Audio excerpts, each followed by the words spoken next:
Hi అండి, welcome back to our channel. అందరూ ఎలా ఉన్నారు? నేనైతే ఈరోజు చేపల పులుసు అయితే చేశానండి. బెండకాయలు వేసి చాలా అంటే చాలా టేస్టీగా ఉంటుంది. బెండకాయలు వేసుకుని చేపల పులుసు చేసుకోవడానికి వీళ్ళు ఎంతమందికి ఇష్టమో నాకు కామెంట్ చేయండి. నాకైతే ఇష్టమండి. కొన్ని మామిడికాయ ముక్కలు కూడా వేస్తాను. చాలామంది మామిడికాయ ముక్కలు తురిమి వేస్తారు, కానీ అలా కదండి, ముక్కల్లా కోసుకుని పెద్ద పెద్ద ముక్కల్లా వేస్తాను. బాగుంటుంది కదా టేస్ట్. చేపల పులుసు చేయడం చాలా ఈజీ కదండి. చింతపండు పులుసు నానబెట్టుకుని కొద్దిగా నేను మసాలాలు కూడా ఎక్కువ ఏం వేయనండి.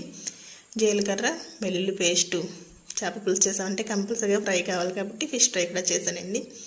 ఎందుకంటే పిల్లలు పులుసుల ముక్కల కంటే ఫ్రై ముక్కలు ఎక్కువ ఇష్టంగా తింటారు కాబట్టి కంపల్సరీగా ఫ్రై చేస్తాను.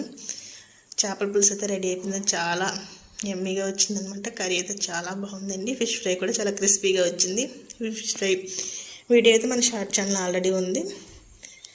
ఎప్పుడు కూడా లాస్ట్ 3 ముక్కలు కంపల్సరీగా మాడబెట్టేస్తానండి. ఎందుకో హైలో పెట్టేసి పక్కకి వెళ్ళేసరికి మాడిపోయినాయి. అంతే. వీడియో ప్లీజ్ లైక్ చేసి, షేర్ చేసి, సబ్స్క్రైబ్ చేయండి.